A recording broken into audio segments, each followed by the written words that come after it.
Greetings, YouTube! The Doctor is in. Dr. Urias Papers here, coming at you with another commentary on Dungeons and Dragons. And today we are talking about the spell Hallow. We are going to look at the differences between the Legacy version, which is up here right now, and the 2024 version, what you can use either one of these versions for, what grade we're going to give them, all of that. But first, don't forget to hit that subscribe button. If you like this video, hit the like button. If you have any questions or comments, please leave a question or comment. And don't forget to hit that notification bell. And lastly, don't forget to share this video with all of your friends. All right, Hallow was a 5th level spell that took 24 hours to cast. So not necessarily a combat spell per se. It did have its uses if you had the time to cast it, but there are a couple of things that go along with that as well. It does have a very pricey material component, which, as you can see here, are herbs, oils, and incense worth at least 1,000 gold pieces, which the spell consumes. Now, the good thing about the spell is it's essentially permanent. So if you got time to put this down, it is a great spell to put down. And there is something that has come into 2024 Dungeons and Dragons that does make this spell more worthwhile, and we're going to talk about that. Now, where did Hallow first pop in? So we first saw the Hallow spell in 3rd edition. It was not in Advanced Dungeons & Dragons or the 2nd edition. And we're not going to talk about 4th edition because the spells in 4th edition are not necessarily spells. But it was a spell that could be cast in 3rd edition, and that's where it was originally introduced. It was a evocation spell that could be used by both druids and clerics. So you could make a hallowed grove for a druid. Had a 40-foot radius emanating on the point that was touched. It did have a casting time of 24 hours, and it makes the particular site, building, or structure a holy site. And it has 4 major effects. First, the site or structure is guarded by a magic circle against evil. So that has kind of passed over. All charisma checks to turn undead were made at a +4 sacred bonus. Third, any dead body interned in a hollow site cannot be turned into an undead creature. And finally, you may choose to fix a single spell effect to the hollowed site. The spell effect lasts for 1 year and functions throughout the entire site regardless of the normal duration. And then they give you a list of spells that could be tied to there, like Aid, Bane, Bless, Cause Fear, things like that. Dimensional Anchor. And I think what has happened is the 5th edition folks have taken this, gleaned on it, and then added it into the new Hallow spell. So the Legacy version here, you infuse an area with holy or unholy power. So this could be a spell that a DM uses to use on an unholy site. 60-foot radius, and the spell fails if the radius includes an area already under the Hallow spell. So you can't overlap these. You have to kind of consecutively put them next to each other. So first off, celestial elementals, fiends, fae, and undead cannot enter, nor can such creatures charm, frighten, or possess creatures within it if they're brought in it.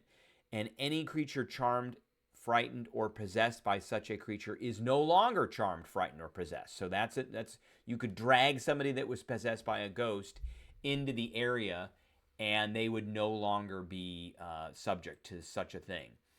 Next, we had second, you can bind an extra effect. So it's only one effect. Choose the effect from the following list, or choose an effect offered by the GM. Some of these effects apply to creatures in the area, and you designate. You can designate whether the effect applies to all creatures, creatures that follow a specific deity or leader, or creatures of a specific sort, such as orcs or trolls. When a creature that would be affected enters for the first time or starts its turn there, it has to make a charisma saving throw. On a success, it ignores things. So we had courage.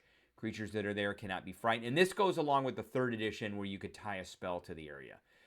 So they kind of tried to duplicate some of those things. So can't be frightened, darkness, daylight, energy protection, energy vulnerability. So affected creatures in the area have vulnerability to 1 damage type of your choice, except for bludgeoning, piercing, and slashing.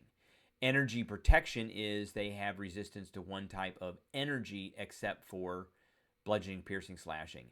Everlasting rest, so dead bodies can't be turned into undead. Extra dimensional interference, can't teleport in or move, like planarly move in.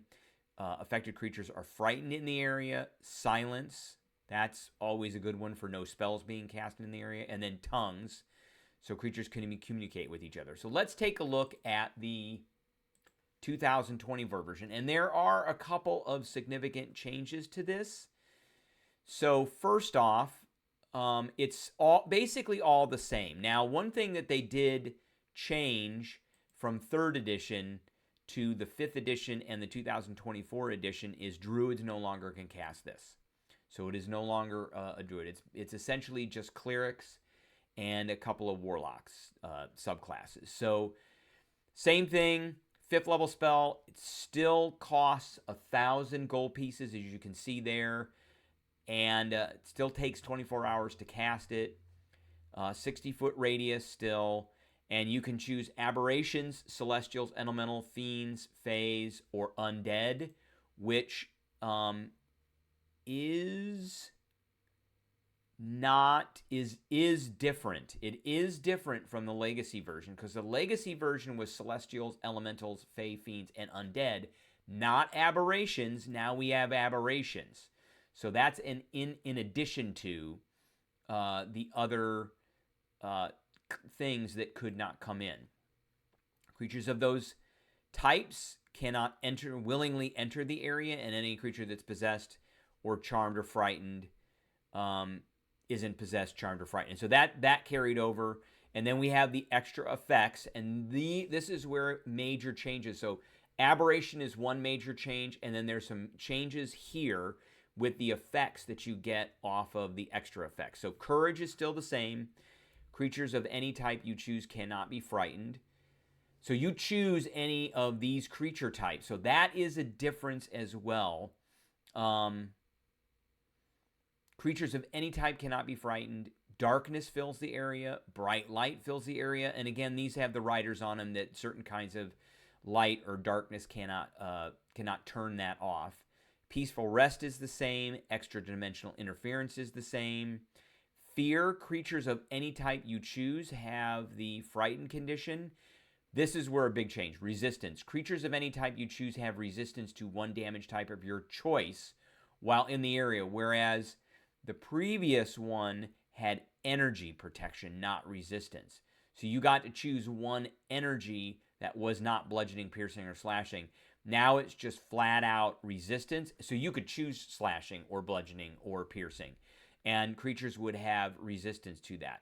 Sound is still the same. Tongues is still the same. And then vulnerability is a bit different. So creatures of any type you choose have vulnerability to 1 damage type of your choice while in the area. And that's any damage type, whereas in the previous legacy version, it was energy vulnerability. So you could not make them vulnerable to bludgeoning, piercing, or slashing.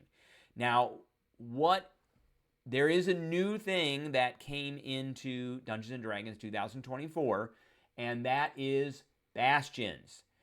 And I think that this spell, in addition to being in the GM's toolkit to be used for some big bad evil guy, can also be in the player's toolkit to be used with bastions. So, if you allow bastion in your campaign, characters acquire their bastions when they reach 5th level. And if they could cast Hallow, they could put a Hallow spell into the bastion somewhere.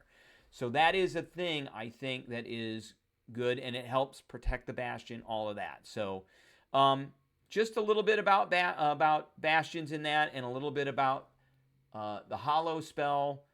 For the grade, back when we did the legacy version, we gave it a C+. We are going to bump that up to a B- just because of some of the additions that they made to the spell. But it's still not really a combat spell.